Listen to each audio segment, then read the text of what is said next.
plus en plus, il faut être très rigoureux dans ce qu'on a à transmettre. Et ce qu'on a à transmettre, c'est quelque chose qui relève évidemment d'une expérience, d'une réflexion sur l'avenir. Bien sûr, je commence par remercier les organisateurs de cette soirée. Ça ne se fait pas tout seul que d'organiser une rencontre comme celle-là. Et je vous remercie aussi d'être là. Je ne suis pas là pour vous faire un cours magistral sur quoi que ce soit. C'est simplement là pour dire, voilà, il y a un itinéraire, des questionnements que je veux partager avec vous. Et d'autant plus, elles sont d'autant plus nécessaires que nous sommes aujourd'hui dans une forme de chaotisation de notre histoire. C'est-à-dire que, comme disait Fournier, nous ne savons pas où nous allons, mais nous y allons. C'est-à-dire que le problème, c'est qu'on n'a aucune maîtrise sur l'avenir de notre histoire, puisque tout s'est chaotisé. Il y a eu une phase de chamboulement et de bouleversement par la technologie qui a été amenée sur cette planète, alors qu'auparavant, c'était plutôt des civilisations agraires, des civilisations simplifiées, et il n'y avait pas, disons, le phénomène pétrole avec les modifications qu'il a amenées, notamment dans la perception du temps et de l'espace. Et cette perception du temps et de l'espace, c'est à celle-là que nous avons du mal à nous ajuster. Évidemment, nous sommes dans une forme de frénésie, c'est-à-dire d'un temps suractivé, mais ce temps suractivé, au lieu de dire pourquoi est-ce qu'il y a ce temps suractivé, nous créons des outils pour nous adapter à ce temps suractivé. Ce qui fait que nous sommes dans une frénésie qui n'est pas forcément confortable, parce que depuis qu'un imbécile a dit que le temps était de l'argent, eh bien, depuis ce temps-là, l'argent a tout dominé, et donc il ne faut jamais perdre de temps, il faut toujours en gagner, il faut toujours les montres qui nous harcèlent, et on ne voit même plus les saisons, on ne voit plus tout ça, parce qu'il faut turbiner de façon à ce que le produit national brut puisse augmenter, etc. etc. Pour moi, je trouve qu'on est dans une logique absurde, où finalement l'être humain n'a pas beaucoup d'importance. Ce qui est de l'importance, c'est finalement ce que l'être humain peut produire, mais peu importe les conditions dans lesquelles il le fait. Même s'il souffre, ça n'a pas d'importance. Il faut que la logique elle-même, et cette logique dominée par le lucre, eh bien, triomphe en tout lieu et en tout temps. Voilà. C'est la raison pour laquelle, en ce qui nous concerne, j'associe ma compagne Michel et moi. Nous avons en 61, vivant à Paris, moi je suis originaire donc du désert, pour faire quelques points de biographie, c'est simplement, je suis né dans le désert du Sahara. J'ai écrit un ouvrage que j'ai intitulé Du Sahara en Cévennes pour témoigner de cette aventure, où né dans un désert saharien, du sud algérien, proche de la frontière marocaine. Il se trouve que ce lieu, nous y avons vécu autour ce qu'on appelle un thaumaturge, c'est-à-dire un saint de l'islam, qui était soufi, mais qui prônait la non-violence totale. Donc c'est là que le destin a fait que je suis apparu. Mais événement difficile, c'est qu'à l'âge de 4 ans, ma mère décède. Et du coup, je me trouve sans cette affection, probablement que même à 80 ans, je sens peut-être encore ce déficit de cette affection première. Et puis, comme les Français ont découvert du charbon dans notre territoire, il fallait donc exploiter ce charbon. Et à ce moment-là, bouleversement de nos structures sociales, parce que les gens qui étaient soit bergers nomades, soit petits cultivateurs, soit petits artisans, dans cette cité tranquille, sont transformés en mineurs. Donc il faut aller travailler à la mine. Et à ce moment-là, mon propre père se pose des questions. L'avenir, c'est quoi pour nous, compte tenu de cette nouvelle civilisation qui s'impose de toute façon à nous et qu'on ne pourra certainement pas occulter? Eh bien, il faut que mon fils connaisse les règles, en quelque sorte, et les tenants et les aboutissants de cette nouvelle civilisation. Et la solution qu'il a trouvée, c'est de me confier assez jeune à un couple un ingénieur et une institutrice français venus exercer leur métier et participer donc au développement industriel de la cité. Et à ce moment-là, je passe, c'est peut-être ça aussi qui a marqué profondément mon être, c'est que je passe d'une civilisation à une autre sans transition. Parce que mon père ne voulait pas que je sois adopté définitivement, ni que je change de religion, par exemple. Ce qui fait que, en passant en alternance d'une famille à l'autre, j'étais tout de suite témoin, très très jeune, des divergences qu'il y avait. Dans l'islam, on vous dit il ne faut pas manger de porc ni boire de vin. Dans le christianisme, bon, on se régale de saucissons, de jambon. Et en plus, ma mère, qui était adoptive bourguignonne, elle était capable de siffler son litre de vin sans aucun problème. Et puis moi, je devais évidemment voir ça et m'abstenir. Voilà. M'abstenir de manger du cochon, m'abstenir de boire du vin. Et de l'autre côté, bon, je suis allé à l'école coranique pour apprendre le Coran. Ensuite, ma mère, un jour, m'explique sa religion, me parle d'un certain Jésus qui était fils de Dieu. Et alors que dans l'islam, on dit Dieu n'a ni engendré ni été engendré. Enfin, vous voyez, tout ça, si je suis cinglé, c'est pas pour rien. Voilà. Et quand vous démarrez votre vie comme ça, dans cette cotobie, dans ces opposés, dans ces contradictions philosophiques, dans ces contradictions religieuses, dans ces contradictions, comme on dit aujourd'hui, civilisationnelles, etc., etc., vous êtes donc confronté à ces contradictions en vous demandant, mais finalement, qui a raison? Qui a raison? Est-ce que c'est ceux-là qui ont raison? Est-ce que c'est les autres qui ont raison? Et puis, du coup, mon père sachant que de toute façon, l'Occident allait s'enraciner sans aucune concession, eh bien, il voulait que je connaisse les règles de cette nouvelle société. Je vais à l'école et j'apprends que mes ancêtres étaient des Gaulois. Voilà. Il n'y a qu'à voir ma physiologie. Je suis peut-être le seul prototype de descendant de Gaulois, ou alors il y a quelque chose d'autre qui est apparu. Donc j'apprends mes ancêtres, les Gaulois. Voilà. Et moi encore, on pourrait dire, peut-être qu'il y a une arrière-grand-mère qui a fauté ou je ne sais pas quoi. Mais quand j'avais des camarades africains noirs intégrales, on pouvait se poser quand même beaucoup de questions sur cette filiation. Voilà, donc étant dans cette difficulté d'essayer de comprendre qui a raison, je me mets dès que je peux, mes études sont tout à fait limitées, c'est-à-dire que j'ai un certificat d'études, voilà, c'est ce que j'ai pu acquérir dans mes études. Et puis ensuite, quand vous êtes comme ça, dans une espèce d'interrogation, vous allez consulter les philosophes. Donc vous allez lire des philosophes en vous disant que peut-être que ces philosophes vont vous aider à comprendre et à vous comprendre. Et voilà que je découvre que les philosophes, il n'y a pas une philosophie, si vous voulez, qui fait le consensus, mais il y a des philosophies. Et chaque philosophie défend évidemment le principe qu'elle a émis.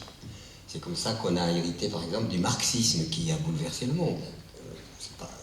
Ça n'a pas été anodin, le marxisme, ça a bouleversé. Et il y a d'autres philosophes qui ont influencé l'histoire de l'humanité à tel point qu'ils ont contribué à un bouleversement de l'humanité. Et donc ces philosophies qui auraient dû créer une convergence justement des consciences ont créé au contraire des divisions des consciences. Et du coup, les choses étant ce qu'elles sont, j'arrive finalement n'ayant pas la possibilité de donner une réponse qui soit une réponse pertinente concernant le monde tel qu'il est et quels sont les fondements de cette société, et j'adhère complètement au grand Socrate, immense Socrate, qui dit la vérité. Et la vérité, c'est que il disait, tout ce que je sais, c'est que je ne sais rien. Voilà.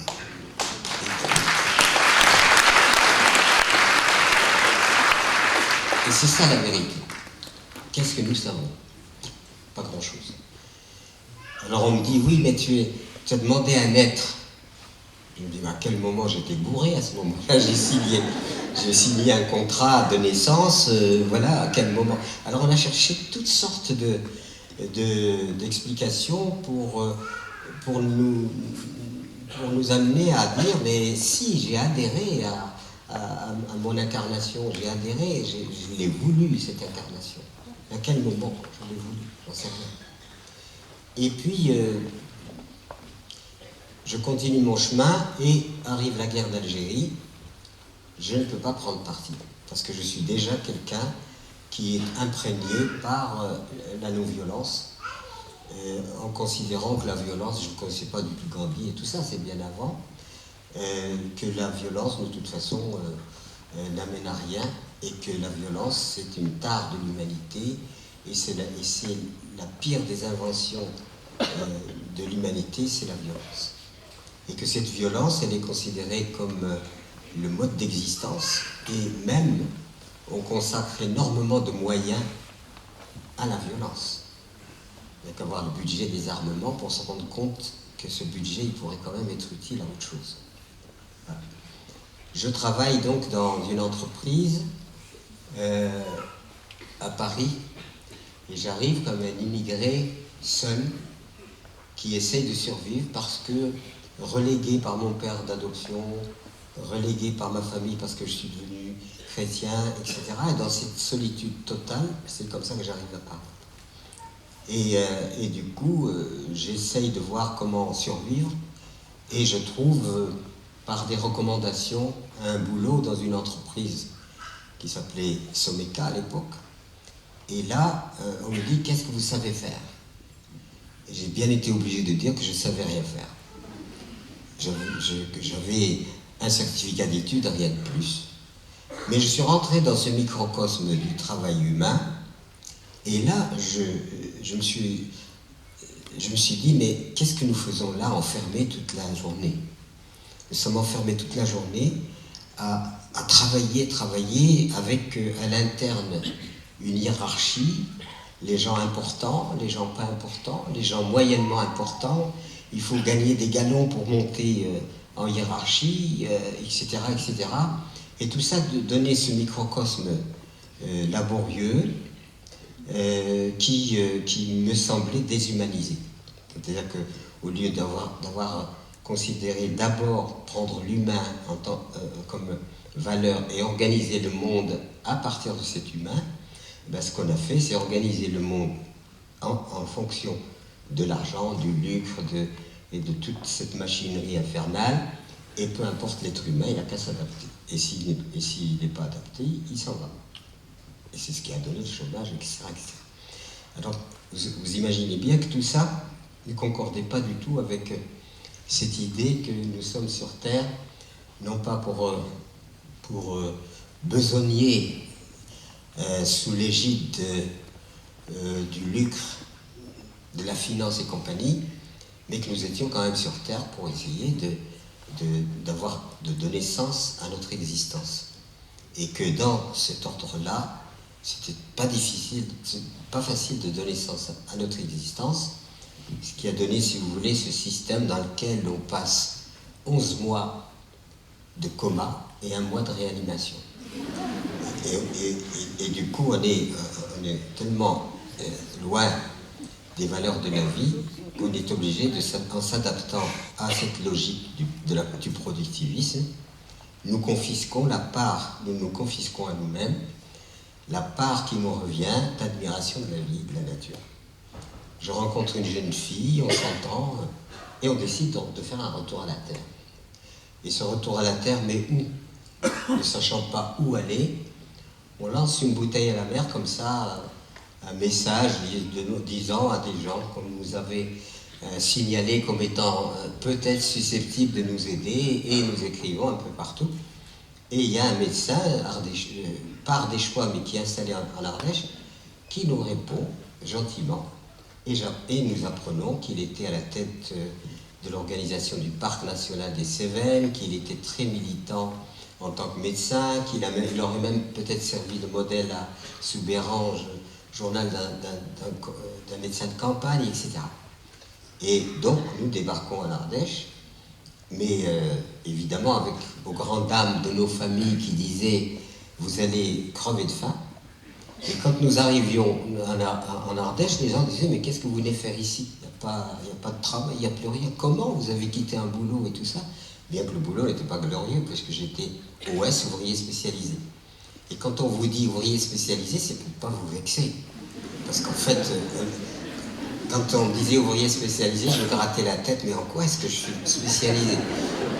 Puisque je pousse un chariot et je vais collecter des pièces de rechange qui nous étaient demandées par les agriculteurs qui avaient des tracteurs, enfin, etc. Et je rentre dans ce microcosme du tracteur, de la machine agricole, etc.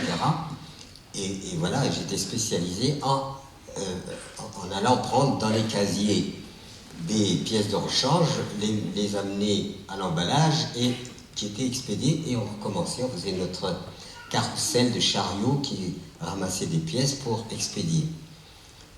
Et là, il y a eu une révélation, est-ce que finalement l'homme n'est pas gaspillé? Est-ce que la vie n'est pas gaspillée pour des humains qui sont consignés à faire des choses qui sont certes utiles mais qui n'ont pas beaucoup d'intérêt?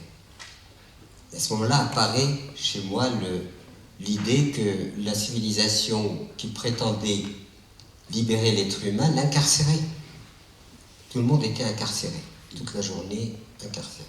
Alors il y en a évidemment qui sont incarcérés dans de beaux appartements, d'autres qui sont incarcérés dans un petit espace, mais enfin tout le monde était incarcéré. Et du coup je me dis, mais quel est en quelque sorte le destin de l'être humain dans cette logique-là? Il passe dans une forme d'incarcération, à vie, puisque de la maternelle à l'université, il est enfermé. Ensuite, tout le monde travaille dans des boîtes, des grandes, des petites boîtes, etc. Mais pour s'amuser, on va en boîte. On y va dans sa caisse, bien sûr. Et puis il y a la boîte où on met les vieux, en attendant la boîte que je vous laisse deviner.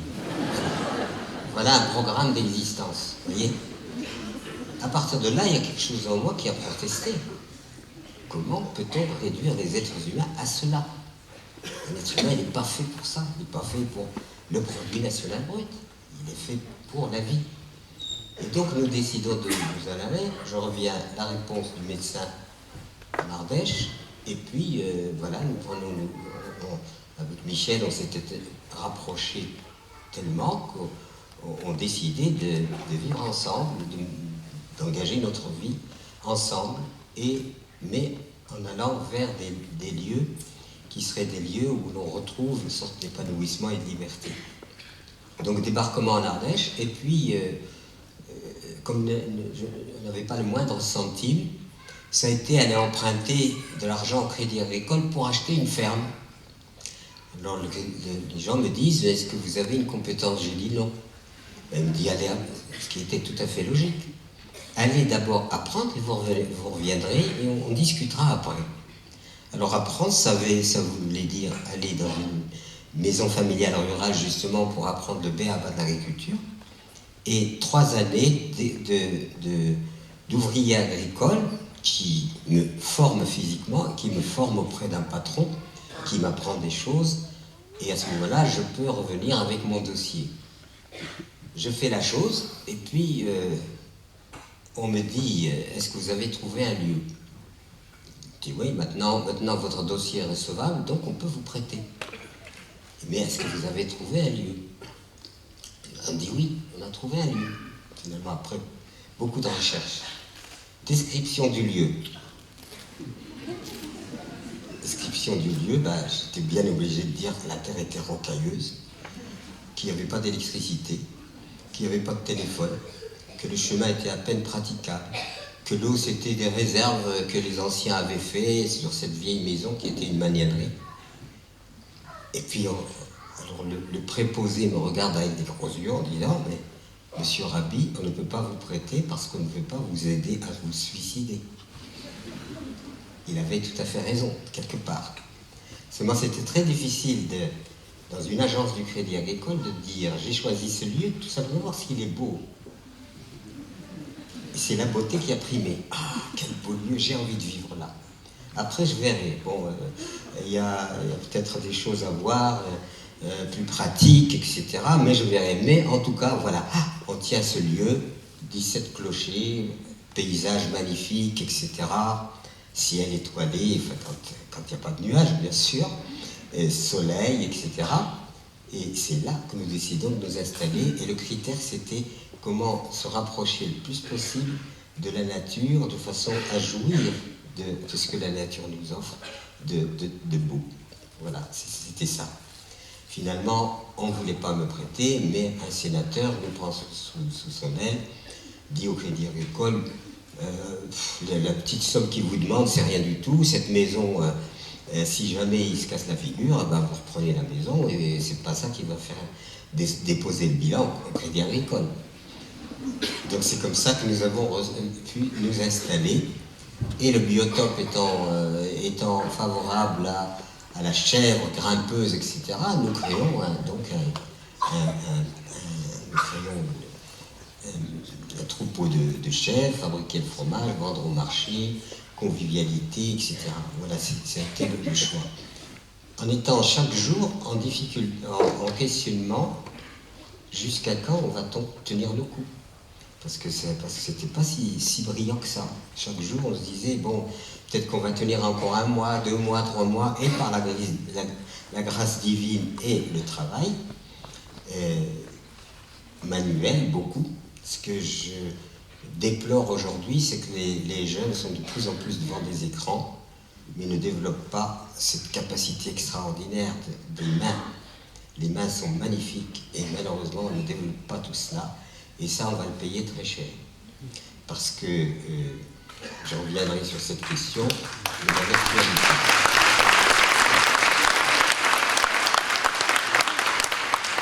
Et donc, étant habile, Michel étant très courageuse, nous installons notre troupeau, nous vendons nos fromages, nous créons des amis, nos 5 enfants arrivent les uns après les autres.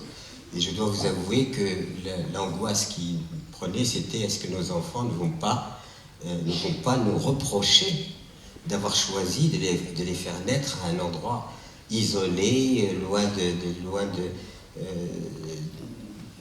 d'un complexe urbain, etc. Plus tard, ça sera tout à fait le contraire, ils en sont très contents et ça nous a énormément soulagés. Donc nous nous installons là, mais il s'est passé quelque chose qui a été extrêmement décisif. C'est que quand j'étais ouvrier agricole, je n'arrêtais pas de manipuler des poisons. Chaque fois, mon patron me disait, c'est le jour mildiou, c'est le jour, tous les antonomes, tous les insectes nuisibles, les maladies végétales, etc. Tout ça, il faut y aller avec des poisons qu'on répand, etc. Et dans le sol, on met aussi des engrais chimiques, on ne met plus du fumier, on ne met plus ce qui est naturel, on met ce qui est artificiel. Et donc cette artificialisation de l'agriculture se traduisait, selon l'ami médecin, par des pathologies qui affectaient particulièrement les agriculteurs, qui maniaient toutes ces substances. Et puis, donc petit à petit, je me dis, là nous sommes dans quelque chose d'erroné, et je ne veux pas m'aventurer dans cette voie-là. Si jamais il n'y a pas moyen de faire autrement, je renonce. Et du coup, c'est à ce moment-là que justement cet ami vient un jour brandissant triomphalement un ouvrage qui me remet, tu sais, on a discuté de ça, les conséquences de la pathologie, la conséquence de l'agriculture chimique sur la santé humaine, etc. Lui, c'était sa grande préoccupation, et puis il était vraiment, disons, au fourneau, comme on dit. Et je vois un bouquin, La fécondité de la terre, d'un certain Pfeiffer, lequel parle des méthodes biodynamiques, des méthodes biologiques, de Rudolf Steiner, enfin, etc., etc. Donc, ça a été pour moi une ouverture extraordinaire. Et si je vous raconte ça, c'est parce que ça a été, je suis en train de vous raconter un peu les fondements et les bases qui vont m'emmener ensuite dans l'itinéraire qui est le mien, qui a toujours été le mien depuis longtemps et qui continue à l'être. Et j'apprends qu'effectivement, on peut fertiliser la terre de façon remarquable, sans aucun problème, mais selon les principes de Lavoisier, si on peut dire, rien ne se crée, rien ne se perd, tout se transforme. Et dans la nature ne gaspille pas. La nature, tout ce qu'elle produit, elle a déjà prévu de le recycler. Donc la notion de recyclage est une notion fondamentale, c'est comme ça que la vie s'est organisée, et c'est comme ça qu'elle a tenu. Si elle avait dissipé, c'est-à-dire que si elle avait gaspillé, elle n'aurait pas survécu. Et dans le bouquin que nous avons fait avec Jean-Marie Pelt, La vie a-t-il un sens, il a fait une rétrospective sur comment la vie s'est organisée. Et la vie s'est organisée donc sur la transformation de ce qu'elle produit. Elle a déjà, disons, anticipé sur ce qu'elle allait faire de la matière qui va se dégrader, ou de la matière morte, comme une forme d'anticipation. Et bien ça s'appelle l'agriculture biologique, biodynamique, ce que vous voudrez. En tout cas, on rentre dans la logique de la vie, on n'est pas hors de la logique de la vie, et ça consiste à ramasser les déchets, à les composter, à les transformer, à travailler les sols d'une façon non violente, parce qu'on a des machines énormes qui triplent la terre, qui la détruisent, qui font que les couches inférieures aérobies sont mises au-dessus anaérobies, ce qui fait que des bactéries qui vivent dans le sous-sol, dans le milieu du sous-sol, étouffent par l'oxygène du sol supérieur, et le sol supérieur est enfoui, où vivent des bactéries qui, au contraire, sont en rapport avec l'oxygène, sont enfouies, et donc tout ce système-là est destructeur. Je n'ai jamais accusé les agriculteurs eux-mêmes. Je n'ai jamais accusé, j'ai toujours eu des amis, on a eu des controverses avec eux, je dis je ne suis pas d'accord avec toi, comment tu fais, etc., etc. Il y a d'autres méthodes, etc. Et j'ai même eu à mon tableau, si on peut dire, la conversion de 2 ou 3 amis paysans à l'agriculture biologique. Moi, les migrés qui arrivent comme ça. Donc,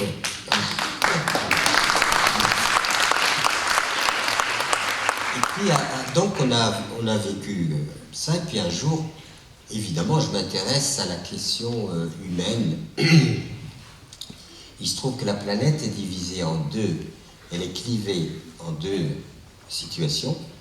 Il y a la situation de ceux qui sont dans l'abondance, et il y a la situation de ceux qui sont dans la précarité, et une précarité qui va jusqu'à la mort par la faim, simplement, la famine qui sévit sur la planète et qui détruit les êtres humains qui n'ont pas accès à la nourriture. Et on trouve l'équation, 1/5 de l'humanité consomme les 4/5 des ressources produites sur la planète, par le fait même qu'il y a eu un fait historique, par la colonisation et autres, modifier les systèmes. Vous savez, les paysans, alors je me retrouve dans un groupe d'agriculteurs rhône-alpins qui intervenaient dans les pays du Sud. Et voilà que je me retrouve embarqué vers le Burkina Faso, où des paysans ont des difficultés à survivre. Et quand on voit quelle est la raison pour laquelle ces paysans avaient du mal à survivre, c'est parce que, en fait, d'abord, ils avaient des pratiques qui n'étaient pas du tout des pratiques écologiques. Trop d'animaux, trop de prélèvements de bois, trop de feu pour défricher. Donc des pratiques qui n'étaient pas, disons, sensées par rapport à la réalité. Et puis je me trouve à essayer de voir, est-ce qu'il y a moyen, ces paysans appauvris par la culture d'exportation, l'usage des engrais chimiques, des pesticides de synthèse et des semences sélectionnées, est-ce qu'on peut faire quelque chose pour ça, pour qu'ils ne soient pas appauvris de plus en plus? Parce que quand on les a engagés dans l'agriculture exportable, on a en même temps dit que vous serez beaucoup plus efficace si vous utilisez des engrais, etc. Ce qui fait qu'on a ouvert un marché extraordinaire à travers ces paysans. Seulement ces paysans, quand ils arrivaient à faire leur petit bilan de pauvres, ce bilan de pauvres mettait en évidence que la dépense en intrants était quand même élevée, très élevée. donc endettement. Et endettés pratiquement à vie parce que quand ils ramenaient leur récolte de coton, d'arachide ou autre à la coopérative leur payait ce qui leur revenait par rapport à ce qu'ils ont amené, déduction faite de l'avance que la coopérative leur a fait en engrais chimiques, pesticides, etc. Donc leur balance, si on peut dire, leur petite balance se trouvait en déséquilibre constant. Donc ils étaient enchaînés à ça. Et du coup, ça produit quoi? Ça produit l'exode rural. Ça produit l'exode rural. Reste pas là, mon fils, là, il n'y a pas d'avenir. Et il y a un phénomène qui se produit, c'est que les villes grossissent de ces gens malheureux qui ont échoué, qui par l'endettement, grossissent les villes. Et à ce moment-là, cette concentration urbaine fait qu'il faut quand même fournir du bois, qu'il faut fournir, eh bien, les villes étant concentrationnaires, la population étant importante, il faut donc fournir du combustible, et ça a été l'accélération et l'aggravation de la déforestation des paysans qui se sont mis à vendre du bois.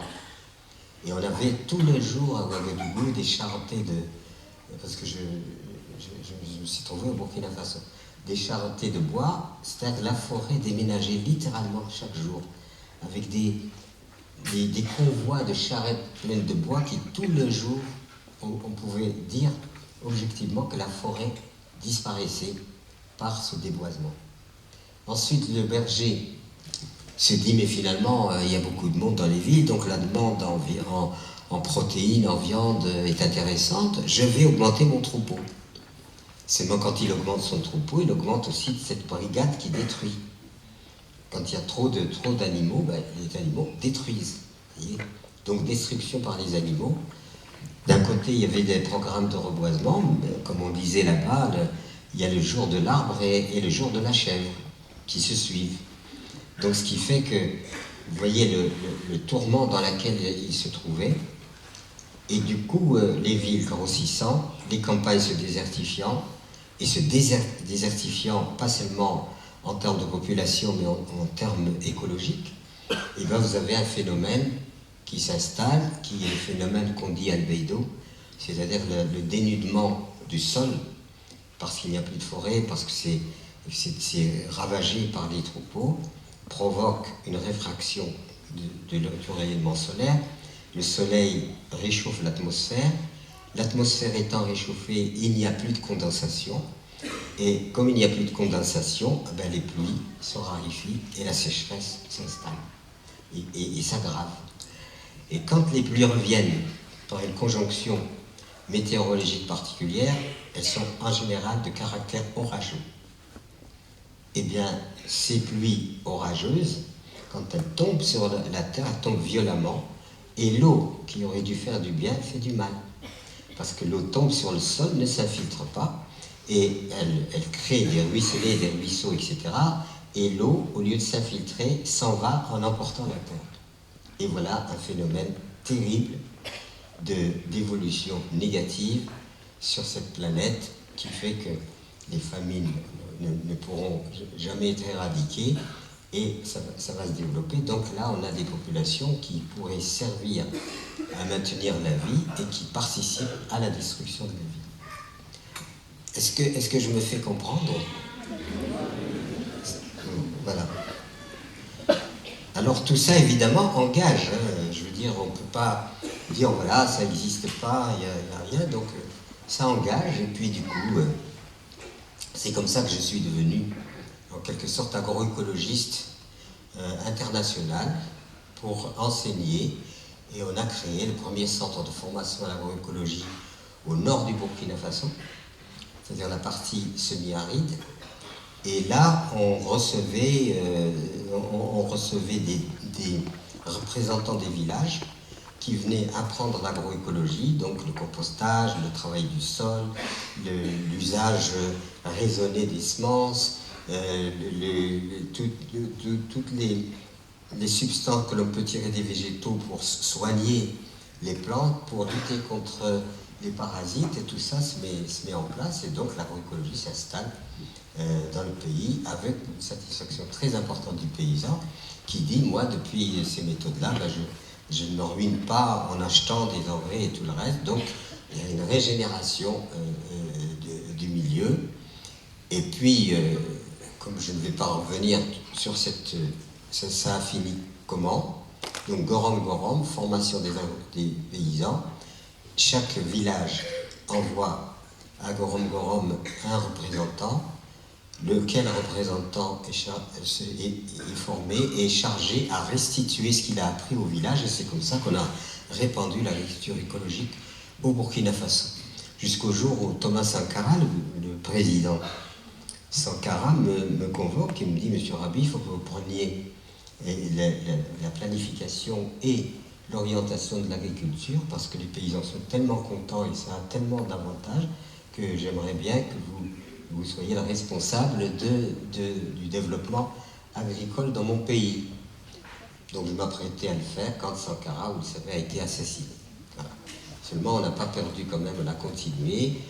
J'ai créé avec des amis le CIEPAD, Carrefour International d'Échange et de Pratiques Appliquées au Développement, structure à côté de Montpellier qui était destinée aussi à former les gens du Nord, parce que les gens du Nord aussi n'étaient pas des bios.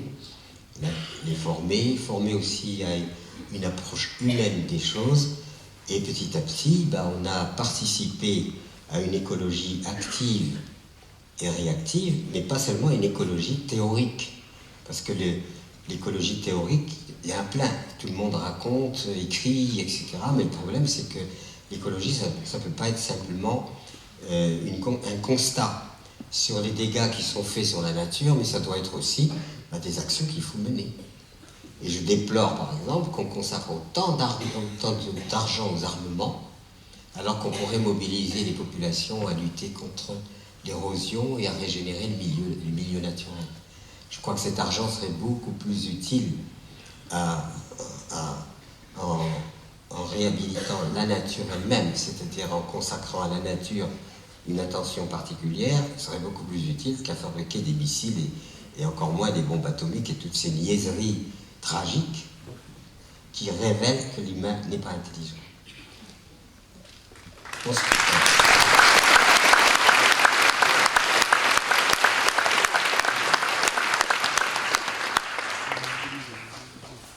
Donc c'est un petit peu la grande question aujourd'hui. Alors on peut la transposer à l'ensemble de notre planète. Nous sommes, vous savez on s'est amusé à donner un âge un peu temporel à la planète et on a pris par commodité 24 heures, c'est-à-dire la durée d'une journée. Journée-nuit, associée. Eh bien, quand on prend cette équation, nous, êtres humains, nous sommes là depuis environ 1 minute et demie à 2 minutes sur 24 heures. Donc, jusque-là, la planète n'a pas eu besoin de nous. Et finalement, c'est pour ça que j'incite les gens à lire certains ouvrages qui sont des ouvrages essentiels, qui ont essayé d'attirer l'attention des consciences des individus sur le processus qui a fait de l'humanité une catastrophe écologique. Nous-mêmes, nous sommes la catastrophe écologique. Parce que jusque-là, la nature avait construit un ordre qui assurait sa durabilité. Elle n'avait pas besoin de techniques durables, elle était durable elle-même. Et du coup, quand l'humain intervient, l'humain, disons, sabote toutes ces choses-là pour créer la dualité. La nature, c'est associativité, coopération. L'humain, c'est conflit, etc. Et c'est pour ça qu'il y a des gens qui ont attiré l'attention d'une façon très forte sur ce phénomène, mais malheureusement, ils n'ont pas été suffisamment entendus. Je vais faire un petit test. Qui a lu La planète au pillage de Osborne?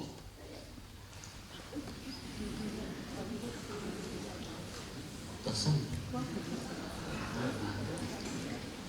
Ce bouquin est essentiel, salué par Einstein, par Devoto, par Huxley, en disant voilà un bouquin qu'il faut que les humains sortent, parce que ça leur donne vraiment, ça leur donne la juste mesure des nuisances qu'ils ont produites. Et Osborne, scientifique, c'est-à-dire que c'était pas un prophète échevelé qui prédisait je ne sais quelle catastrophe. C'était très rigoureux, très scientifique, dire les êtres humains sont destructeurs de leur milieu. Déjà avec la planète au pillage. Ensuite, il y en a eu d'autres, Commoner. Qui a lu Commoner? Personne. Qui a lu Günther Schwab? Personne. Qui a lu Rachel Carlson? Ah, il y a quand même quelques mains. Hein. Ben, vous voyez comment finalement l'humanité dans son comportement n'a pas eu l'intelligence d'une gestion intelligente de cette planète, mais est rentrée dans le processus de destruction. Moi, j'avais deux perceptions de la planète, c'est-à-dire qu'il y a une première perception qui serait une oasis magnifique dans un immense désert astral et sidéral, et donc une opportunité extraordinaire, un cadeau du destin absolument extraordinaire. Mais malheureusement, il y a l'autre vision, la planète, gisement de ressources qu'il faut épuiser jusqu'au dernier poisson, au dernier arbre, etc. Pourquoi? Pour faire de l'argent. Et quand on parle d'économie, parle d'économie, c'est pas de l'économie que fait l'humanité. Elle fait de la dissipation et de la destruction en continu. C'est pour faire de l'économie qu'on déboise, c'est pour faire de l'économie qu'il y a la surpêche. Tout ça, ça rentre dans la notion d'économie qu'il faut remettre en question, parce que ça, c'est pas de l'économie, c'est le contraire de l'économie. L'économie, c'est la vie elle-même qui l'a déterminée. Alors, il ne faut pas que... Il y a une petite légende aussi. Il y a deux histoires qu'on raconterait. Je dirais, dans mon imaginaire de poète, si vous voulez. Dans mon imaginaire de poète, j'imagine la planète se préparant, se faisant belle pendant des milliards d'années. Et puis elle arrive à un moment, à quoi ça sert d'être belle si personne n'est là pour admirer? Et elle aurait créé l'être humain pour l'admirer. Je crois qu'elle s'est vraiment bourrée. Tout le contraire, vous voyez? Et l'autre question, c'est Gorbatchev qui citait une petite histoire où il met en scène la planète Terre visitée par une planète de l'espace qui rencontre notre planète et qui lui dit ma pauvre, qu'est-ce que tu es dépenaillé, tu es mal foutu, qu'est-ce qui t'arrive, etc. Et la planète Terre lui dit ne m'en parle pas, j'ai attrapé l'humanité.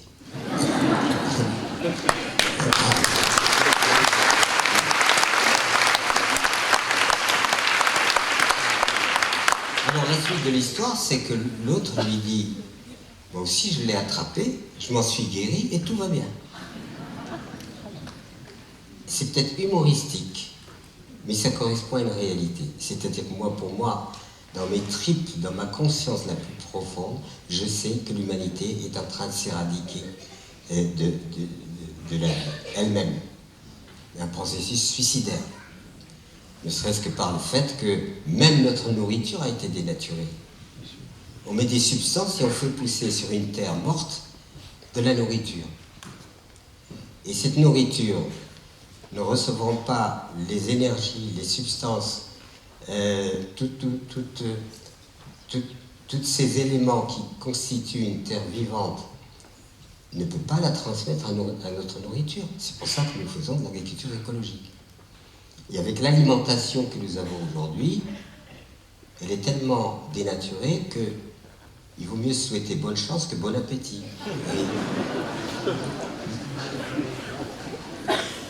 Donc vous voyez jusqu'où va l'absurde, c'est-à-dire l'absurde, hein, cette espèce de génie de l'absurde qui aboutit finalement jusqu'à notre physiologie qui est remise en question dans sa vitalité. C'est ce qui est dans la réalité en train de se faire. Et du coup, quand on dit, bon, il faut faire de l'agriculture biologique, écologique, etc., c'est la tentative, et c'est même plus que la tentative, de revenir aux lois qui a établi la vie elle-même et que nous sommes en train de transgresser d'une façon extrêmement violente. On voit monter des pathologies de toutes sortes, etc. Ben, tout ça remonte d'une humanité qui, n'ayant pas trouvé à s'harmoniser avec la réalité vivante, transgresse cette réalité vivante, et forcément en transgressant la réalité vivante, elle met en place le processus de sa disparition. Et j'en suis totalement convaincu. Dégénérescence, perte des dents, tous les signaux, si vous voulez, qui sont liés à une dégénérescence réelle des êtres humains dans le monde actuel sont présents. Ce qui évidemment donne toute sa valeur à tous ceux qui tentent de renouer avec la logique de la vie. Agriculture bio, agriculture écologique, agroécologique, ce n'est pas rien. Simplement, il faut savoir que ce n'est pas parce que nous mangeons bio que tout ira bien.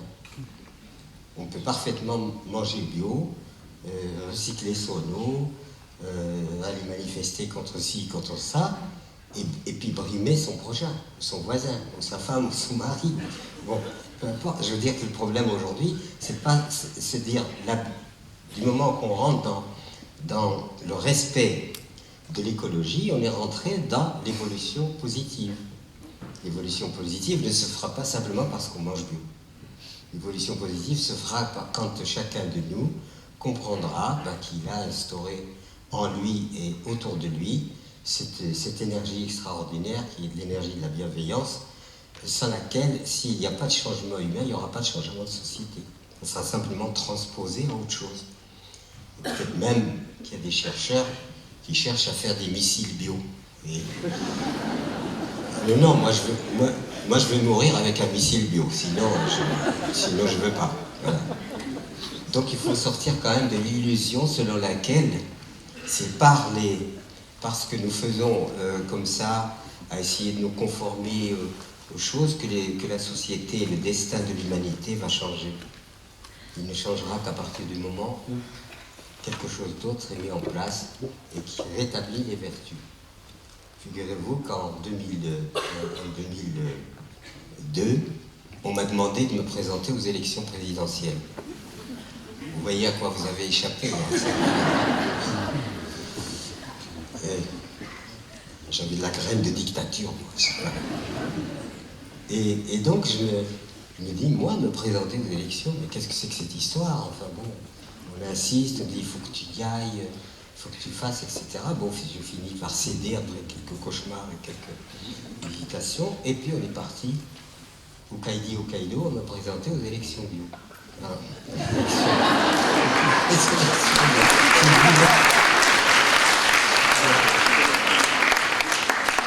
Et alors, il fallait appliquer le protocole. On a d'abord établi notre programme. Et notre programme, nous les avons établis sur des critères et des valeurs qui nous paraissaient indispensables, à savoir pourquoi le féminin est subordonné au masculin sur toute la planète, à savoir... Et c'est pas juste, on a besoin des deux énergies, féminines et masculines, c'est ça qui donne l'équilibre. Et même dans certains pays, je peux vous assurer que si les femmes faisaient grève, tout s'effondrerait de toute façon. Voilà. Donc il y a à voir ça. L'éducation, pourquoi ne pas éduquer nos enfants dans la coopération dès tout petits, leur apprendre la coopération, leur apprendre l'écologie. L'écologie aussi bien humaine que l'écologie conventionnelle. Pourquoi ne pas le faire? Pourquoi ne pas convertir notre agriculture en agriculture écologique? Pourquoi refuser les utopies? Parce que les utopies, c'est ce qui a fait avancer l'humanité, ce sont les gens qui ont transgressé, qui ont dit autrement.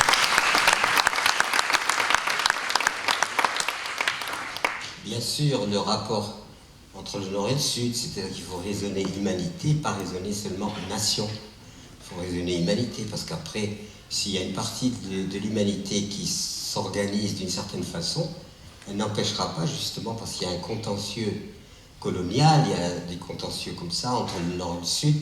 Eh bien aujourd'hui, il y a un relan de revanche dans ces violences que l'on voit, qui viennent de l'islam. C'est pas l'islam qui génère ça, ce sont les gens particulièrement extrémistes qui génèrent évidemment les choses. Et donc l'humanité tout entière a trouvé un nouvel équilibre pour arriver à ce que notre histoire reprenne la bonne direction et aille vers la prolongation de notre avènement ou de notre spécificité. Sinon, cette spécificité risque de s'interrompre. J'ai entendu un enfant pleurer, mais chaque fois que j'entends ou je vois des enfants, ça m'interpelle. Quel avenir pour eux demain? Est-ce que nous sommes véritablement en train, dignement, de tout faire pour que la vie leur soit viable? Ou est-ce que nous sommes en train de faire ce que nous voulons sans prendre en compte le fait que nous avons à transmettre et que nous avons à préparer un monde viable pour les générations qui arrivent? Bien sûr, notre rapport à la nature, quand on voit qu'il n'y a pratiquement plus de baleines, et que la mer est ravagée, que les forêts disparaissent, etc., et que quand on prend des photos aériennes, on voit très très très bien le ravage que fait l'humanité sur la planète. Comme si nous étions je ne sais quel parasite qui détruit tout. Donc c'est une réalité. Mais en même temps, on s'est séparé, on s'est abstrait du fait que la nature, c'est nous. Il y a quelques jours, je reçois une grande journaliste chez moi qui faisait une enquête sur l'eau. Je lui dis, madame, vous faites une enquête sur vous-même puisque vous êtes vous-même de l'eau. Ici, il y a des mètres cubes d'eau. Évidemment, moi, si on me presse, il n'y aura pas grand-chose. Mais nous sommes de la flotte. Qu'on le veuille ou non, nous sommes ça. C'est pas l'eau et nous sommes l'eau. Nous sommes la terre, nous sommes l'air, nous sommes toutes ces choses-là. Et pourquoi diable avoir clivé, c'est-à-dire mis comme ça? C'est pour ça que l'écologie devrait être une conscience. Ça ne devrait pas être seulement un parti. Bon, il y a mon ami Hulot qui fait ce qu'il peut. Mais et le pauvre, c'est pas toujours facile. Mais en fait, l'écologie, ça doit être d'abord une conscience. Je suis conscient que je suis le fils de la vie, le fils de la nature. Et que la nature, c'est ma mère. Et que s'il y avait, que cette nature est détruite, je suis détruit. C'est très simple. Et les religions sont en retard aussi là-dedans. Parce que toutes les religions du monothéisme, j'accuse pas les personnes. Mais il y a quand même quelque chose d'une défaillance où les religions proclament que la terre est œuvre de Dieu. Et je me suis toujours demandé pourquoi ils n'étaient pas les premiers écolos. Parce que quand on dit que la terre est œuvre de Dieu, ben, il faut protéger, il ne faut pas profaner, il faut rendre hommage à Dieu qui nous a donné cette nature, et à nous, évidemment, de la chérir et de la protéger pour rendre hommage au Créateur. Alors, si vous alignez toutes ces choses, ça fait qu'il y a ce clivage et cette séparation entre nous et la nature est complètement artificielle, et que tant qu'on n'aura pas retrouvé l'équilibre, justement, l'harmonie avec cette nature, eh bien évidemment, de transgression en transgression, nous aboutissons petit à petit à notre propre disparition. Nous travaillons à notre disparition en voyant les résultats et la réalité. Jusque-là, tout va bien ou bien je ne vous casse pas le moral quand même. Je ne suis pas là pour ça, vous pouvez le faire tout seul.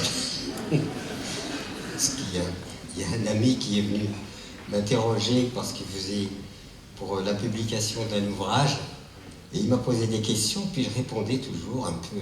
À un certain moment, je me suis dit, mais je suis négatif. Pourtant, je ne sens pas que... Alors on parle d'optimiste ou de pessimiste. C'est Bernanos qui disait, l'optimiste c'est un imbécile heureux, le pessimiste un imbécile triste. Mais en fait, optimiste ou pessimiste, ça ne veut rien dire. Ce qu'il faut, c'est considérer la réalité Bien sûr, quand quelque chose nous arrive pour lequel nous ne pouvons rien, bien entendu, on peut dire, bon, ben, ça s'est bien passé ou ça s'est mal passé. Mais continuer à dire, ben, je serai optimiste ou pessimiste, mais ne pas agir du tout pour l'optimisme, c'est un peu facile.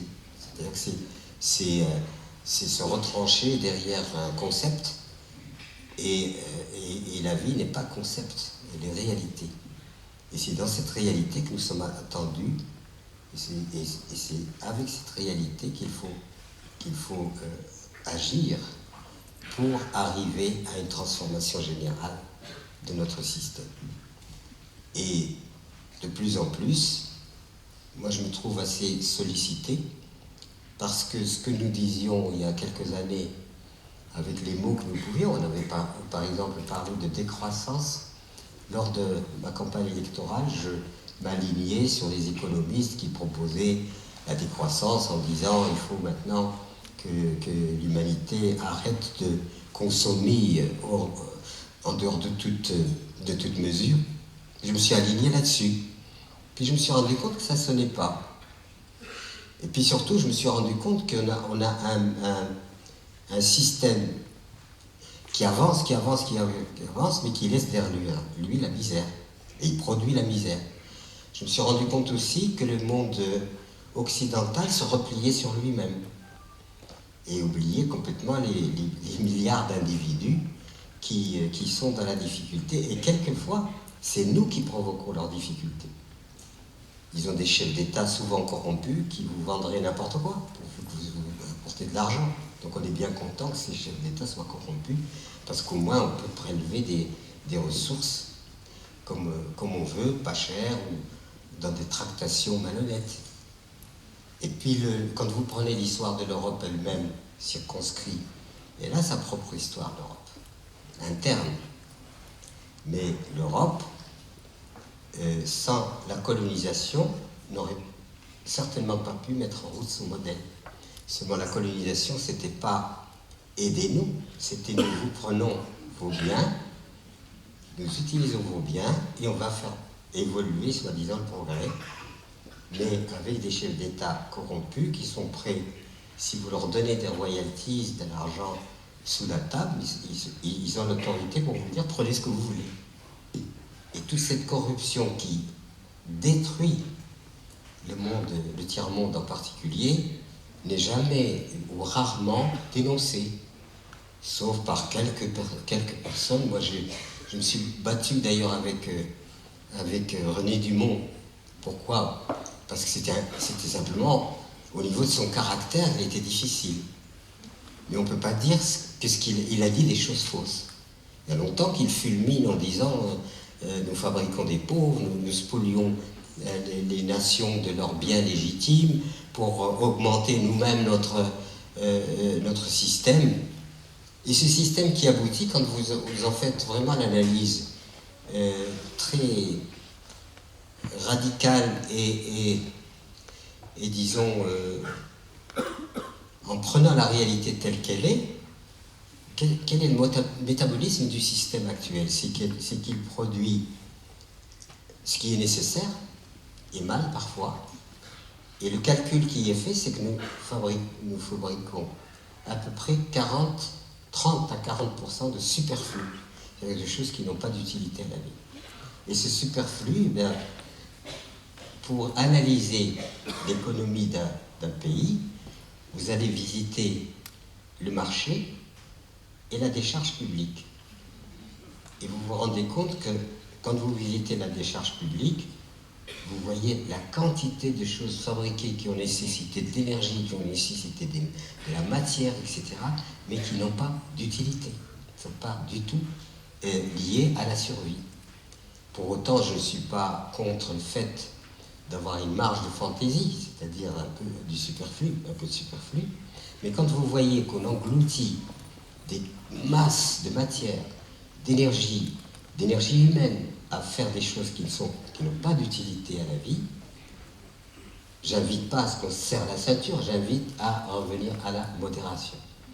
Et quand j'ai proposé, au lieu de la décroissance en 2002, j'ai écrit un ouvrage que j'ai intitulé « Vers la sobriété heureuse ». L'éditeur me dit « c'est un essai ». Et les essais, nous, ça plafonne à 3 000, 4 000 exemplaires. Et je suis à plus de 300 000. C'est pas du tout bravo Pierre Rabhi. C'est pas la... Ce qui m'a réjoui, c'est pas le fait que je vende beaucoup. Ce qui m'a réjoui, c'est que finalement, ça a aidé à provoquer cette adhésion de gens qui disent « mais occupons-nous de l'essentiel ». Surtout dans une période de précarité, où la précarité menace, le chômage, etc. Occupons-nous de l'essentiel. Essayons de cultiver, de nous nourrir dans la proximité. Vous voyez des camions qui transportent du nord au sud, de l'est à l'ouest, de l'alimentation qui pourrait être produite localement, c'est une aberration. Je ne sais pas si vous avez entendu parler de cet accident qu'il y a eu dans la vallée du Rhône et où un camion de tomates quitte l'Espagne pour la Hollande. Vous voyez? Un autre camion de tomates quitte la Hollande pour l'Espagne. Loi du marché. Et, formidable, ils se sont percutés. C'est pas vraiment. Et vous aviez les tomates hollando-espagnoles, d'ailleurs ils ne savaient pas quoi se dire parce que ils n'ont pas la même langue. Et ça, c'est l'illustration de dépenses considérables d'énergie pour répondre à un besoin essentiel. Et ce besoin est essentiel dans une planification intelligente. Tout ce qui est essentiel devrait être à portée de main et non pas dans le... Alors, le fait d'aller chercher de la nourriture loin, d'abord, bien sûr, c'est la dépendance, bien sûr, c'est la pollution, bien sûr, l'encombrement des routes, bien sûr, etc., etc. La loi du marché qui est quand même unique. Hein. La loi du marché, c'est la mondialisation. Et la mondialisation, c'est quoi? C'est une guerre économique, la mondialisation réelle, parce que quand on dit guerre économique, ça paraît comme ça une métaphore. C'est une vraie guerre économique qui profite quelquefois de l'indigence pour produire et pour vendre aux riches à partir des indigents, etc. Et tous les échanges stupides qu'il y a avec force production agricole et force production de tout, vêtements, tout ce qu'on veut, et qui font que, si vous voulez, cette mondialisation ne prend en compte uniquement que les résultats financiers obtenus, les bénéfices, mais ne prend pas du tout en compte le fait qu'il faut établir une logique dans laquelle nous retrouverions un système intelligent. Donc c'est tout ça, mondialisation, c'est pas seulement la nourriture, c'est tout le reste. Et aujourd'hui, il y a une mondialisation de la culture. C'est-à-dire, il y a de moins en moins de culture, et on remplace cette culture par autre chose, par quelque chose qui est de l'ordre moderne et qui semble être la culture, mais en fait qui est assez superficielle et avec toutes les autres illusions. Je ne sais pas si je vous ai raconté l'histoire du TGV. Je ne me rappelle plus. Alors, voilà l'histoire du TGV. Figurez-vous que bon, je vais de temps en temps à Paris quand même. Je vis en Ardèche. Et de temps en temps, j'ai affaire à Paris. Donc je prends le train, le TGV, etc. Et puis, je monte à Paris pour je ne sais quelles affaires. Et puis, au retour, Paris, gare de Lyon, Montélimar, ma gare de destination, donc je dois descendre. Je rentre dans le wagon archi complet. Silencieux. Vous savez pourquoi c'était silencieux? Parce que tout le monde était équipé d'instruments de communication.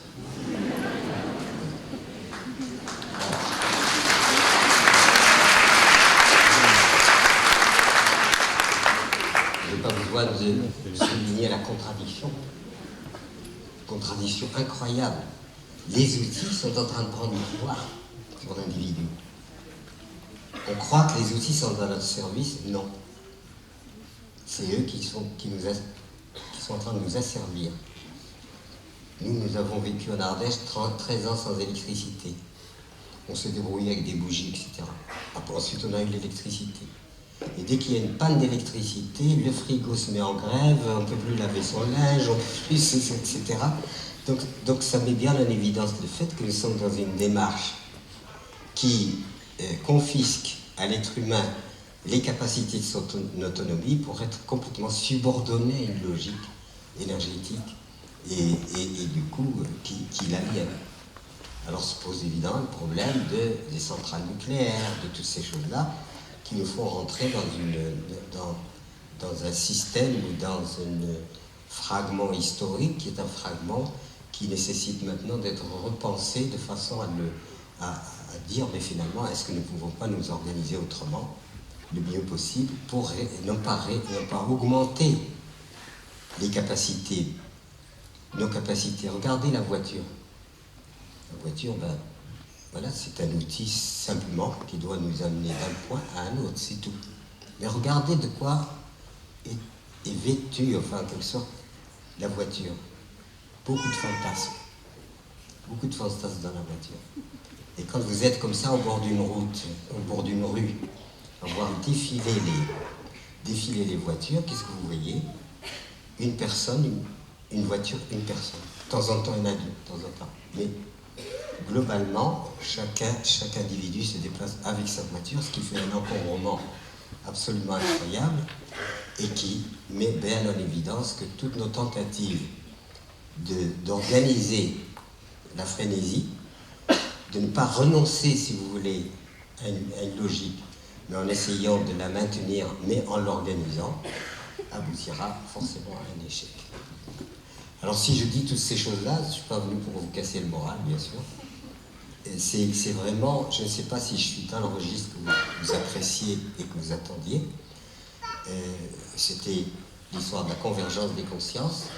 Je crois qu'aujourd'hui, avec les perturbations, les malentendus, les contradictions qui fonctionnent sur l'ensemble de la planète avec des idéologies contradictoires, des violences en cours, des misères, etc., la convergence des consciences s'impose parce que si nous continuons à nous maintenir dans les logiques qui sont les nôtres, les idéologies et les dogmes qui sont les nôtres, jamais on n'arrivera à l'apaisement. L'apaisement arrivera quand des gens qui sont de la même famille d'esprit se rassemblent en quelque sorte, même s'ils ne se rassemblent pas physiquement, ils se rassemblent au moins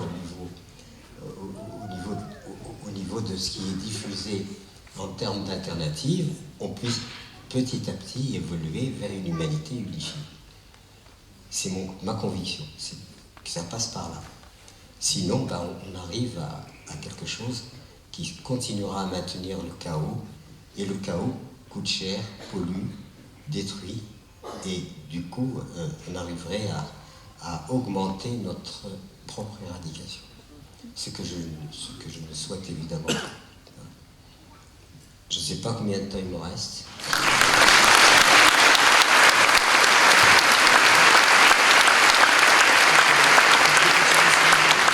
Je finirai simplement sur quelque chose qui me paraît pas seulement anecdotique mais symbolique. Il se trouve que nous vivons en Ardèche avec ma famille. Nous sommes installés dans une ferme, et une petite ferme, pas rien de, mais très belle. Et au début que nous étions là, dans les années 60, pour se chauffer, il fallait couper du bois. C'était la ressource que nous avions, c'était couper du bois. Et à l'époque, pas de tronçonneuse, nous étions pauvres, même s'il y avait eu des tronçonneuses, on n'aurait pas pu se les payer. Eh bien, on faisait de l'entraide entre voisins, entre amis qu'on se rencontrait à l'époque.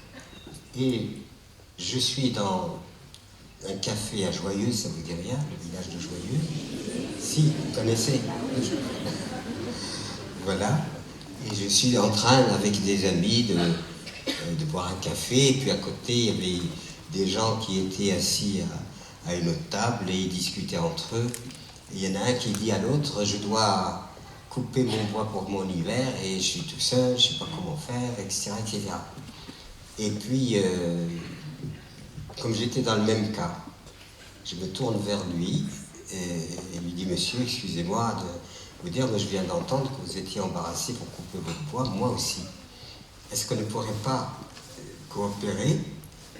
Je vais travailler chez vous une semaine et on prépare tout le bois qui vous est nécessaire pour votre hiver, et vous venez chez moi, on coupe tout le bois qui est nécessaire pour mon hiver. Le contrat est signé immédiatement, et puis je vais l'aider pendant une semaine. L'autre semaine, il vient chez moi. Et puis, on travaille sans tronçonneuse, sans tout ça. La journée se passe, et le crépuscule arrive. Un magnifique crépuscule, comme un tableau, mais d'une beauté extraordinaire, de toutes les couleurs de l'arc-en-ciel, et surtout cette sensation extraordinaire d'une paix qui s'installe. Et il se trouve que sur cet immense tableau, cet immense panorama plein de couleurs, se découpait un arbre, c'était l'hiver, effeuillé. Vous voyez? Et bien sur cet arbre effeuillé ressemblait une sorte de dentelle qui s'appliquait sur ce magnifique panorama. Et c'était tellement beau que je me suis dit, voilà une récompense de la vie. Ah, qu'est-ce que c'est beau! C'est tranquille, c'est beau, c'est apaisant, tout. Et puis mon compagnon était en train de ranger les outils, et je voulais quand même le faire participer. Et je lui dis, viens, viens, viens. Il vient, il s'approche, je le prends par la main, je lui dis, regarde. Il me dit, il y a au moins 10 stères.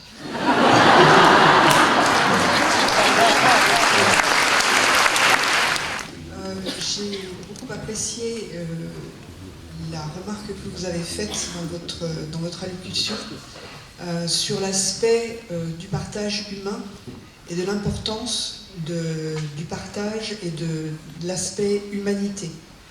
Je voudrais savoir si vous avez déjà lancé des actions au niveau du système de l'éducation pour développer cette idée qui me paraît essentielle. Oui, je vous remercie de la question. Oui, moi j'ai été inspirateur, et figurez-vous que ma propre fille a créé une école sous l'égide de la pédagogie Montessori. C'est une école privée qui est en même temps reliée à vous savez que j'avais émis un concept que j'appelle le concept oasis en tout lieu.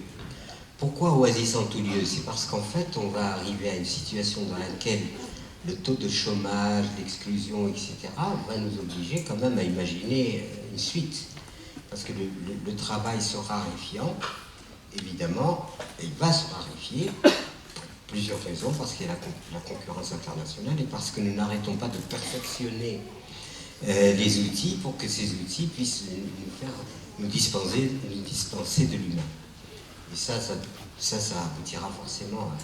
Donc cette question sur les oasis en tout lieu a été reprise par ma fille qui a créé un hameau qui s'appelle le hameau des Buis, qui représente une soixantaine de personnes, une vingtaine d'habitats écologiques. Il y a une école, il y a un collège, et tout c'est un village complètement composé qui existe, donc c'est une réalité aujourd'hui, et qui répond à cette idée selon laquelle l'avenir, ça ne sera certainement pas au chacun pour soi.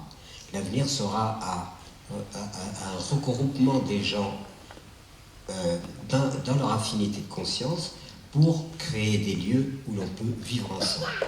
L'avantage de ces lieux, c'est pas la communauté 68, tout est mélangé, c'est pas rien avec la communauté 68 que j'ai connue, mais j'ai vu beaucoup de communautés 68ardes qui se sont cassées la figure, bien plus qu'autre chose. Mais se dire le rapprochement d'individus en fonction de leurs affinités pour créer un espace d'entraide, un espace de réciprocité, un espace de solidarité qui permettrait finalement à des entités comme ça humaines, villageoises, de survivre en commun. Et c'est le concept d'oasis en tout lieu donc qui existe. Et je pense qu'il faudra le démultiplier. Il faudra le démultiplier parce que le chacun pour soi, chacun chômeur dans son coin, ça n'aura qu'un temps. Parce qu'on ne peut pas maintenir, disons, en survie une population humaine simplement parce qu'il faut la maintenir en survie si elle n'est pas elle-même participative à la création des richesses qui sont nécessaires. Voilà. Merci. Une autre question là-bas, je vois. Oui, d'abord je voudrais vous remercier pour votre allocution fort brillante et je voudrais vous interroger sur une phrase que vous avez citée dans votre ouvrage de Sahara aux Cévennes. La plus grande mutilation qu'on puisse faire à un être humain, c'est de le priver de toute insécurité. Oui, c'est vraiment mon point de vue parce que l'insécurité produit en nous la quête de la sécurité. Et cette quête de la sécurité devient une espèce de, comment dire, d'activité initiatique. Et je pense que sécuriser au maximum, peut-être que ça éteint en quelque sorte cette énergie de survie. En tout cas, c'est ce que nous avons vécu, c'est pour ça que je me permets de le dire. C'est parce que nous-mêmes, dans la démarche que nous avons fait de retour à la Terre, ce qui nous a beaucoup stimulé, c'est qu'on n'était absolument pas sûr de réussir. Chaque matin, on se levait en disant, bon, peut-être que dans un mois, on sera obligé de s'en aller, etc. Et cette insécurité a stimulé notre capacité créative. Vraiment, elle a beaucoup stimulé la capacité créative. Je pense que si nous étions venus avec beaucoup d'argent, acheter, peut-être que ça ne serait pas passé comme ça s'est passé, et peut-être que ça aurait échoué, parce que c'est pas parce qu'on a de l'argent que ça peut réussir. Et donc cette insécurité a amené, évidemment il ne faut pas qu'elle soit radicale et cruelle, c'est pas ça. Cette insécurité à savoir est-ce que nous allons survivre, a stimulé notre capacité créative pour répondre à cette insécurité. Et moi je suis encore en quelque sorte très satisfait que ce chemin ait été fait d'insécurité, parce qu'à travers cette insécurité, j'ai appris beaucoup. Voilà ce que je voulais dire. Maintenant, ce n'est pas parole d'évangile.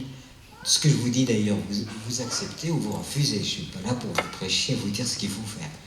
Mais vous dire simplement, voilà, on m'a demandé de venir exposer une expérience. Je l'expose avec toute l'honnêteté que je peux. Maintenant, chacun fait ce qu'il veut. Voilà.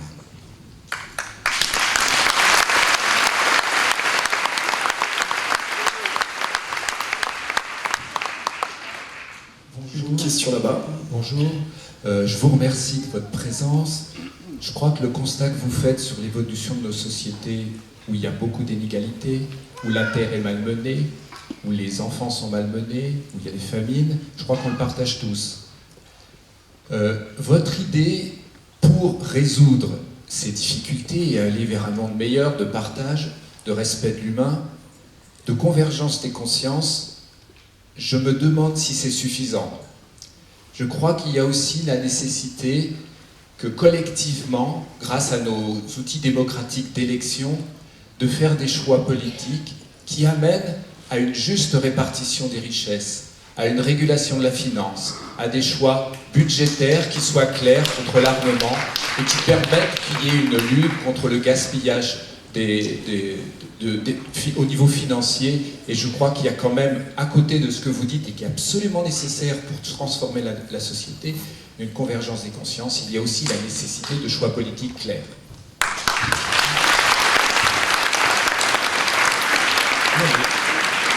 Vous avez tout à fait raison que le choix politique est nécessaire, parce qu'il faut organiser la cité, l'organisation, les institutions, il faut bien gérer tout ça, si vous voulez.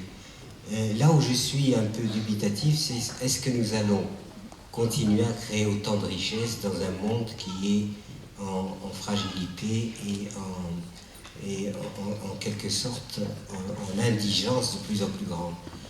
C'est là ma question. Je ne dis pas que ça se fait ou ça ne se fait pas, mais je dis, est-ce qu'on peut imaginer que l'activité humaine qui va être réduite va amener autant de richesses?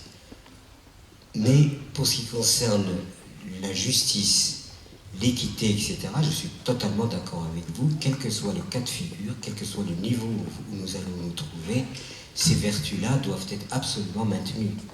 Cependant, pour être juste, pour être en bonne concordance avec moi-même, ce n'est pas simplement parce qu'on va répartir les richesses correctement qu'il y aura une évolution positive de l'être humain. L'être humain a besoin de son propre changement. Et j'inclus fortement l'évolution humaine dans l'évolution de la société. C'est la seule chose où je ne pense pas que simplement parce qu'on va être équitable dans la répartition des ressources, ça va changer les choses. Il faut l'éducation.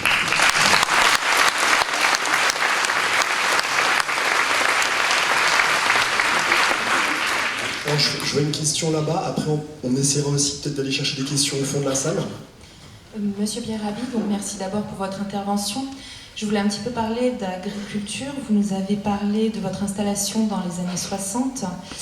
Je voudrais savoir un petit peu quel est votre point de vue sur les installations actuelles, notamment avec les différentes exigences, avec les banques qui peuvent mettre la pression en agriculture biologique comme en conventionnelle, et au fait de devoir produire tout en perdant peut-être l'émerveillement dont vous nous avez parlé tout à l'heure. Si je résume la question, parce que...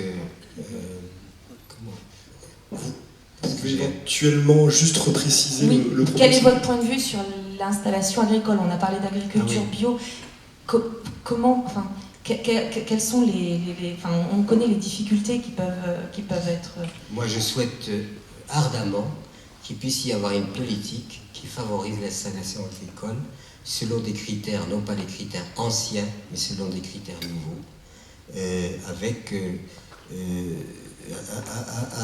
un cahier de charges et une politique qui soit basée bien sûr sur comment cultiver sainement un patrimoine qu'il faut maintenir, comment limiter, disons, permettre aux candidats à la nature, à l'installation à la terre, et j'en connais beaucoup, comment l'État peut participer à appuyer cette initiative et ce mouvement qui pourrait être beaucoup plus important, comment l'appuyer, comment l'accompagner, comment d'une façon rationnelle.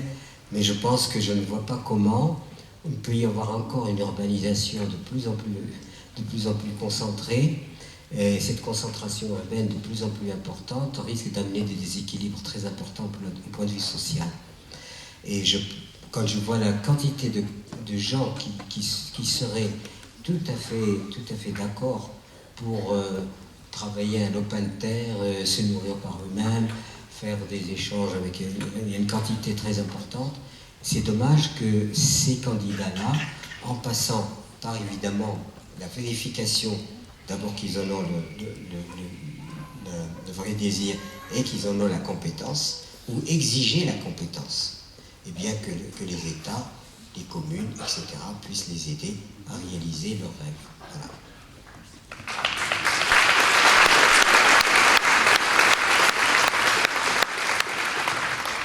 Une question là-haut. Oui, bonjour. Je viens en remarque et en réflexion sur les choix politiques qui ont été évoqués, d'avoir un meilleur choix politique. Pour ma part, j'ai plutôt un sentiment qu'on est en train d'élire nos bourreaux, parce que derrière se dessine, et vous l'avez évoqué tout à l'heure, le fait qu'on ne savait pas où on allait, mais on y allait.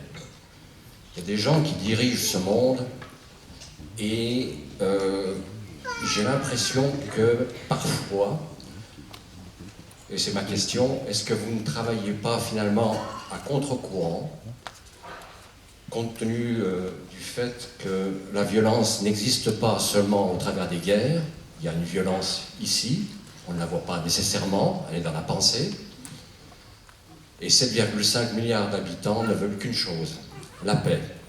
Seulement, on utilise des moyens qui font l'enfer. Et ma question, maintenant, au travers de ces quelques remarques, ne pensez-vous pas qu'il y a plus une manière de penser collective, plutôt que mettre des actions disparates? En d'autres termes, je pense qu'il faut une manière de penser collective, on n'apprend pas à l'école, et que la principale violence qui nous occupe, c'est pas la violence des combats, c'est individuel, Et c'est la violence de l'ego. C'est comme le cholestérol, il y a le bon et il y a le mauvais.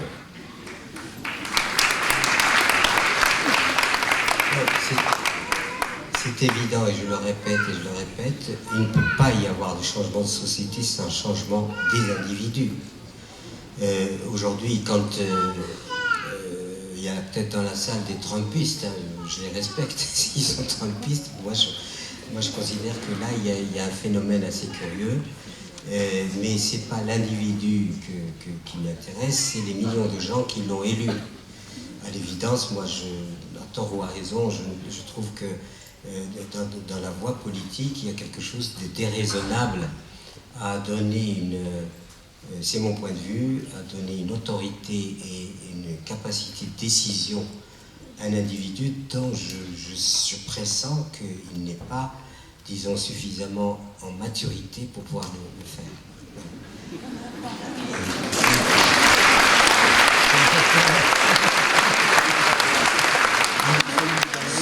Nous aspirons, pour nous, la politique, c'est la politique de la vie, avant tout.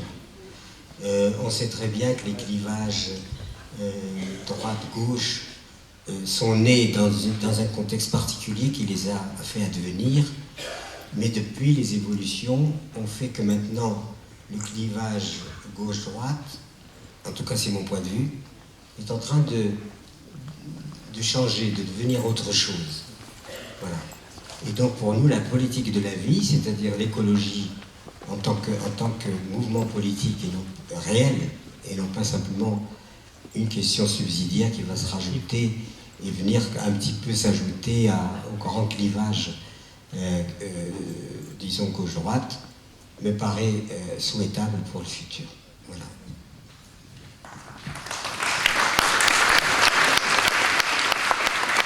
On va prendre une question là-bas. Après, ce serait bien aussi de prendre... il y a une demoiselle qui se manifeste devant, donc ce serait bien aussi que les jeunes générations puissent poser des questions. Donc ce sera peut-être la suivante. Bonjour. La question est simple. Comment vous avez fait pour ne pas lâcher, pour tenir encore jusqu'à aujourd'hui? Parce que là, il y a beaucoup de gens qui vous suivent. Mais il y a, dans les années 60, il vous a fallu toute une vie pour en arriver là. Comment on fait même nous pour ne pas lâcher et tenir dans nos convictions? Très bonne question. Très bonne question. Par moments, on a l'impression de gérer une patate chaude, difficile. Je dis souvent aux gens, j'ai envie de donner ma démission, mais à qui donner ma démission? Par moments, je regrette même de n'avoir pas été embauché quelque part, et on m'aurait viré, ça aurait été très pratique. Mais quand vous avez affaire, si vous voulez, à des valeurs qui vous tiennent au cœur, qui vous tiennent à cœur, ces valeurs-là, vous ne pouvez pas les abandonner et vous les maintenez envers et contre tout. Et qu'est-ce que vous allez constater? Ce que je constate, c'est que je ne suis pas dans l'héroïsme. Si je renonce à ces valeurs-là, je n'existe plus. C'est elles qui font que je m'obstine, que je continue et que je ne lâcherai jamais. Pourquoi? Parce que ces valeurs, c'est les valeurs suprêmes pour moi. Elles sont des valeurs suprêmes.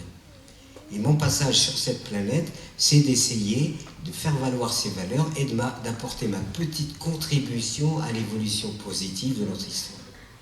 En vérifiant qu'on ne se trompe pas, qu'on n'est pas... on peut parfaitement avoir une dictature écolo. D'ailleurs, ça existe quelque part. Et après, vous vous dites, bon, le pauvre petit Rabbi, 51 kilos, tout mouillé, qu'est-ce qu'il veut faire? Qu'est-ce qu'il peut faire, etc. Et puis vous vous dites, le pauvre petit Rabbi, d'accord, il est peut-être fragile, il est insignifiant, mais il a envie d'être cohérent.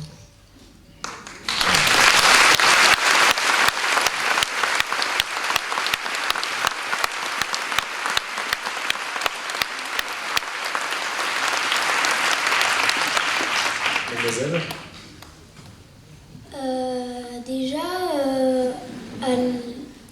Au tout début de la séance, vous avez dit que vous étiez né dans le désert du Sahara, mais comment... Et que votre mère était décédée quand vous aviez 4 ans, mais comment elle est décédée? Comment est-ce que votre mère est décédée? Comment ma mère est décédée? Ma mère est décédée de tuberculose. Voilà. Je ne l'ai pas connue. quand j'essaie de me souvenir de ma mère, c'est une image très floue. Je serais incapable de vous dire vraiment à quoi elle ressemblait. Et à l'époque, il n'y avait pas de photographie, et que j'ai même pas une photo de ma mère, voilà, rien du tout. Et voilà, elle est décédée parce qu'on m'a dit, de tuberculose. Et la tuberculose sévissait beaucoup dans nos milieux à l'époque. C'est pour ça qu'il faut quand même rendre hommage aux antibiotiques on en a abusé des antibiotiques, mais ils ont été quand même salutaires pour beaucoup de monde. À l'époque, il n'y en avait pas. Et c'est comme ça que le décès de ma mère reste une histoire très floue.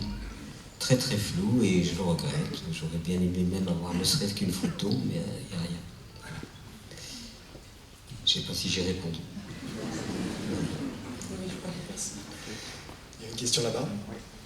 Bonjour à vous et merci pour votre intervention.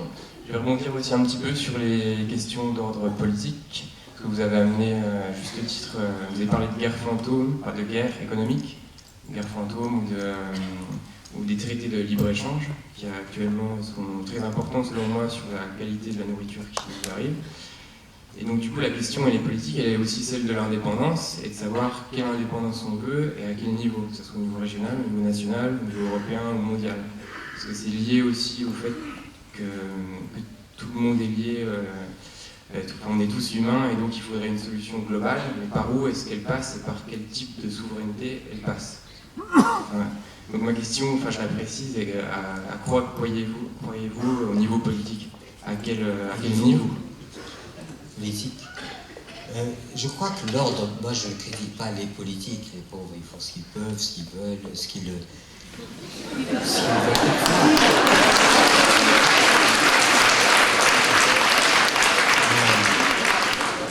Un hiatus révélateur. Mais le politique, moi, si vous voulez, à partir du moment où vous êtes dans le suffrage universel, vous déléguez quelqu'un pour prendre des décisions à votre place. Enfin, pour prendre des décisions en votre nom. Même si ce n'est pas en votre place, il n'est pas en son nom. Donc à ce moment-là, ça implique que ceux qui mettent au pouvoir les politiques soient eux-mêmes dans une conscience éveillée. Si eux-mêmes ne sont pas dans une conscience éveillée, ils vont élire quelqu'un qui ne sera pas représentatif de la politique telle qu'on devrait l'entendre. Voilà. Et c'est tout. Voilà. Alors moi je prétends que maintenant il faut passer à la politique au sens global du terme, c'est-à-dire qui se pose sur la question, voulons-nous globalement survivre ou pas? C'est tout. Ça se pose en ces termes-là, c'est tout. Voulons-nous survivre? Ça veut dire qu'il faut que, et j'ai pris beaucoup de temps pour essayer de m'expliquer, et j'espère y être parvenu, il est impossible d'envisager un quelconque avenir si on ne prend pas en compte les fondements de la vie elle-même, à laquelle nous devons la vie. Et c'est pour ça que l'écologie fondamentale, je ne parle pas simplement de l'écologie politique, est ce qui peut nourrir le mieux notre conscience, en disant si je préserve la vie, je me préserve. Si je ne préserve pas la vie, je ne me préserve pas. Et du coup, ce qu'il faudrait, c'est un mouvement politique universel. C'est pour ça que je parle de conscience et non pas d'individu. Que les gens ne se disent pas ils sont américains ou russes ou danois, etc. C'est convergence des consciences dont parlait Teilhard du Chardin en tant que noosphère, en tant que sphère des consciences. Je pense que l'humanité doit prendre conscience d'abord de son inconscience et aboutir à une conscience collective qui nous amènera vraiment à nous unifier en tant qu'être humain et étant dans le même destin, même avec les variantes, nous sommes tous dans le même destin, sur une même planète, et la perspective et l'objectif serait de travailler à cette convergence et travailler à cette unité de l'humanité. Merci.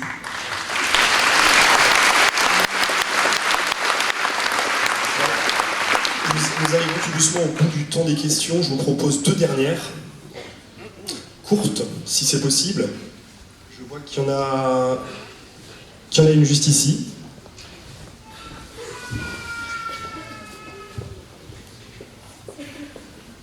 Et ensuite, on en prendra une dernière. Bonjour. Je voulais vous poser une question par rapport justement à l'éveil des consciences, où vous dites que chaque être humain doit avoir une conscience de sa personne. Et sur ce chemin, je vois aussi qu'on a chacun nos parts d'ombre. Et je voulais vous demander un peu quel était votre chemin par rapport à vos parts d'ombre qui sont apparues justement tout au long de votre vie, en fait. Le chemin par rapport au pardon. Le pardon en tant que tel. Excusez-moi. Les parts d'ombre de notre personnalité. Moi aussi, j'ai compris. Les parts. Bon, l'embêtant, c'est que quand je viens, comme je suis un saint, c'est très difficile.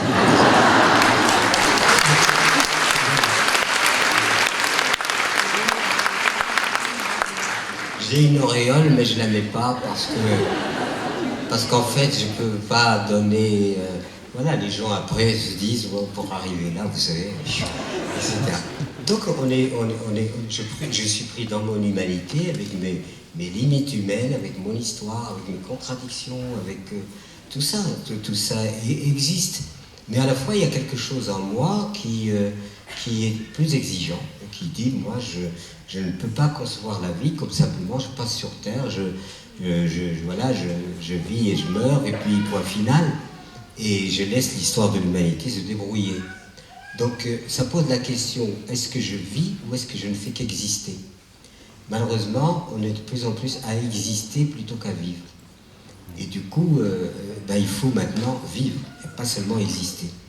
Et vivre, ça signifie que je suis ramené aussi à prendre en compte mon être même, moi-même et ma propre histoire, pour savoir si dans cette propre histoire, j'ai pris l'option la plus belle, la plus saine, autant que possible, de façon à ce que ma présence au monde puisse participer dans le temps qui m'est imparti dans cette présence au monde, à contribuer à ce qui me paraît la valeur suprême, qui est la valeur d'amour et qui est la valeur de fraternité.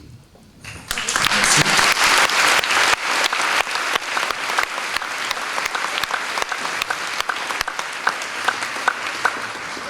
La dernière question. Oui, bonsoir. Je m'étonne toujours en fait de voir les prises de conscience liées à l'évolution du monde, l'éducation. Et c'est plus une réflexion qu'une question, mais je m'interroge sur le fait qu'on parle très peu de la façon dont on accueille nos petits êtres humains. Et j'ai l'impression que le tout début de la prise de conscience arrive là, à ce moment de la naissance, et la façon dont on accueille nos êtres humains. Je regrette que ça ne fasse pas partie plus souvent des réflexions qui sont faites autour des prises de conscience. Voilà, c'est juste une réflexion plus qu'une question. Mais... Oui, c'est vrai qu'il y a eu beaucoup de réflexions sur la naissance. C'est-à-dire comment on accueille effectivement, c'est quand même une chose très importante, comment nous accueillons les petits êtres qui viennent, qui adviennent, que nous faisons advenir comme nous-mêmes nous sommes advenus. Il ne faut jamais oublier que nous-mêmes nous avons été aussi des enfants. On accueille des enfants, mais on a été aussi des enfants. Et du coup, est-ce que la façon dont on accueille les enfants est la bonne façon? Il y a eu beaucoup de débats sur cette question.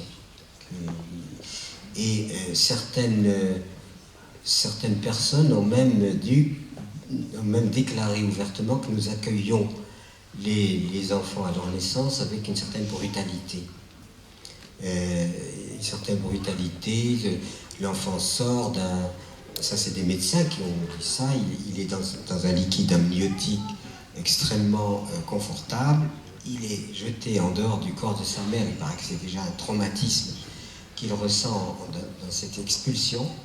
Et dès qu'il est expulsé, il y a des traditions qui maintiennent l'enfant sur le ventre de sa maman pour qu'il continue à être à l'extérieur, mais en même temps pas exclu de cette sensation qu'il avait de protection, qui serait, paraît-il, à l'origine de pas mal de traumatismes qui dérangeraient en quelque sorte la sérénité de l'enfant.